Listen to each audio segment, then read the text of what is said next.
Hoje falo de um livro que passou à frente da fila de vários outros livros que tenho aqui para falar, e falo dele porque encontrei uma frase que gostava de trazer aqui.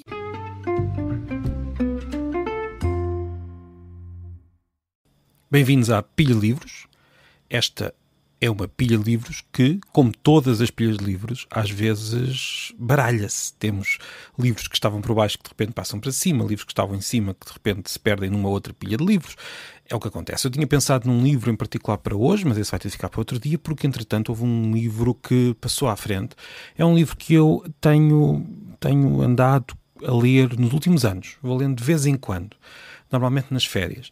Não é um livro clássico, não é um livro assim muito conhecido, é um livro que eu encontrei já nem sei bem quando, é um livro espanhol, é um ensaio de um escritor, de um ensaísta, ele é um jornalista, salvo erro, espanhol, por acaso agora esqueci-me de verificar, é um jornalista que fala muito sobre cinema, que tem crónicas sobre cinema, e é peço desculpa, eu não tenho certeza absoluta se é um jornalista, agora devia ter visto isso, vou já aqui, sim, é jornalista, li aqui na badana do livro. Isto é em direto quase. E o nome é Pedro Ballín e eu vou já dizer que livro é que é. O livro tem um título que soa um pouco, como é que eu ia dizer, um pouco... Ou seja, não seria provavelmente um livro de um ensaio sério em Portugal, mas em Espanha é. Um ensaio sério, mas com muito humor. Antes de dizer que livro é que é, eu há pouco tinha-o ali em cima com o outro livro que tenho também para ler estas férias, entre outros. Eu tenho aqui já uns 4 ou 5, entre aqueles que trouxe e aqueles que comprei entretanto. Um outro livro é sobre matemática, é o Once Upon a Prime, que já falei. Tinha esse e tinha este. Eu acabei ontem de ler um livro que hei de falar, é o livro que era para ter hoje aqui neste episódio e acabei por deixá-lo para depois. Portanto, acabei e hoje queria começar um novo livro e estava indeciso entre os dois. Nós íamos para a piscina ao final da tarde e eu queria levar um livro e a minha mulher ficou muito admirada quando me viu ali com os 2 livros na mão a decidir. E então ela disse, mas é só meia hora, porque é que estás aí tão indeciso? Leva um qualquer, mas na verdade é que às vezes as meias horas de leitura são muito importantes. Acabei por levar este, que já tenho para terminar há muito tempo. Não é nada do livro em si.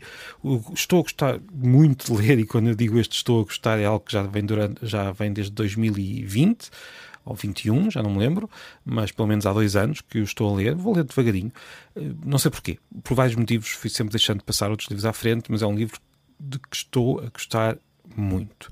É um livro muito bem escrito, tão bem escrito que nós nem precisamos concordar com tudo o que diz, porque tem uma tese muito particular, uma tese muito curiosa, e nós não precisamos de concordar com ela para gostar do livro. O título é como eu disse, é algo que vai ofender algumas orelhas portuguesas, chama-se Me Cago en Godard, e o significado em espanhol é muito parecido com o significado em português.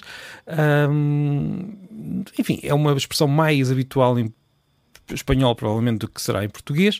É um livro onde Pedro Ballín tenta mostrar que o cinema americano de Hollywood, e tenta mostrar isto numa linguagem muito, como é que eu ia dizer, muito rica, muito próxima, está aqui a conversar connosco e está a conversar de forma muito inteligente, mas ao mesmo tempo sem qualquer pomposidade.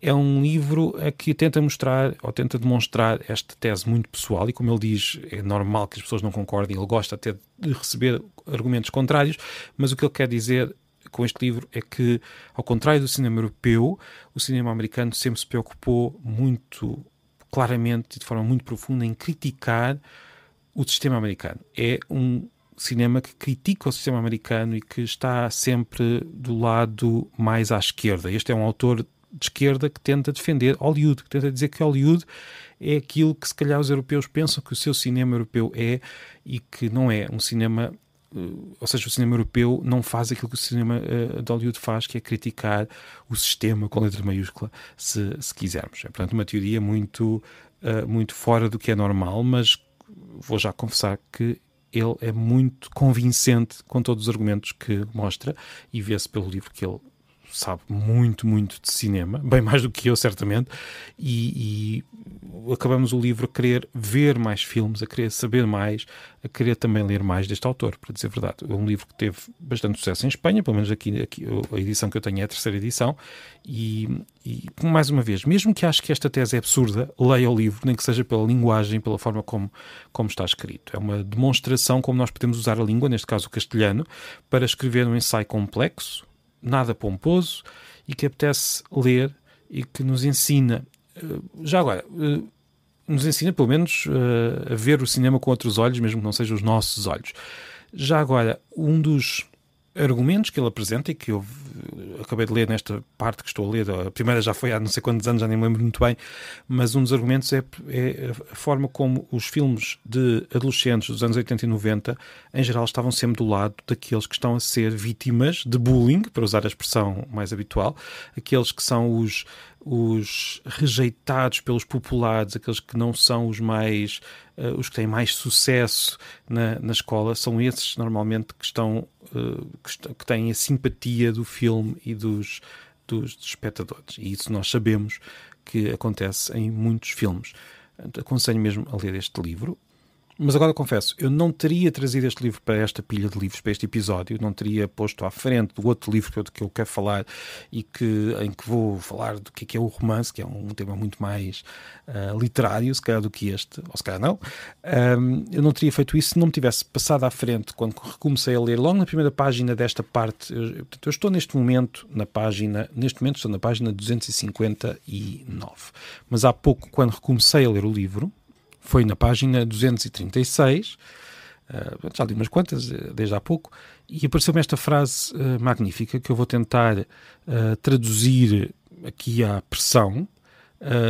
Todas as gerações associam a idade dourada de qualquer arte ao período que vai desde a sua puberdade à sua juventude, quando todas as canções falam de ti, quando todos os livros te dão a volta à cabeça e todos os filmes te mudam a vida.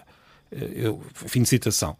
Esta é uma citação muito curiosa, é apenas uma frase aqui no meio, provavelmente traduzi mal, não estou aqui a fazer jus à qualidade do original, mas é uma frase muito acertada quanto a mim, porque quase sempre nós associamos a boa música, os bons filmes, àquilo que víamos na nossa juventude, e depois a partir daí é a decadência. O que é curioso é que este fenómeno é de sempre, ou melhor, as gerações vão tendo sempre esta sensação. Nós não podemos dizer que há de facto uma idade de ouro da arte. Não quer dizer que não haja decadências na arte, em certas artes, ou não, mas não estão certamente ligadas à nossa sensação.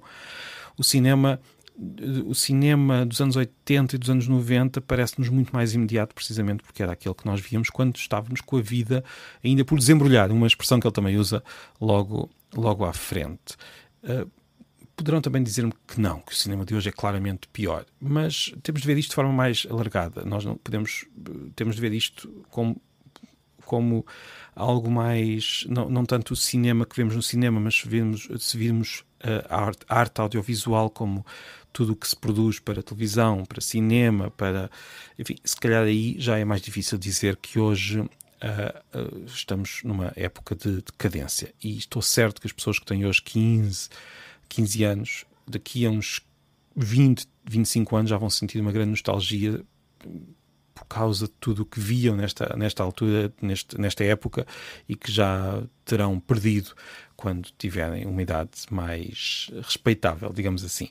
É uma frase que também se aplica, se virmos bem, à língua. Nós achamos sempre que no passado é que se falava bem, e normalmente nós associamos ao nosso passado.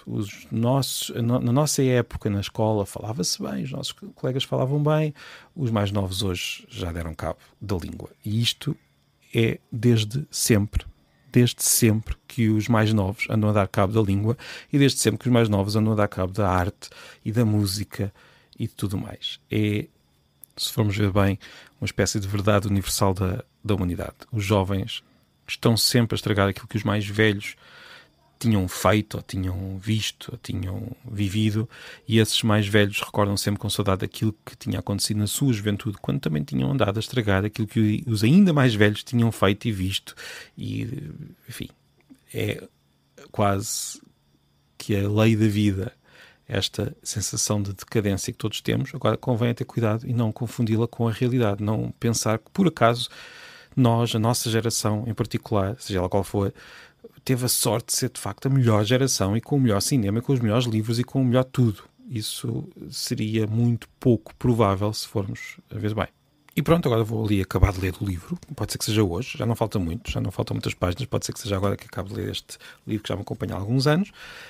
E depois vou começar outro. Amanhã vamos ver se vou então falar do livro que terminei ontem, ou se não vou falar de algo muito curioso, como verão, que são as traduções do Quixote. Mas para uma língua que talvez não estejam à espera. Então, até amanhã.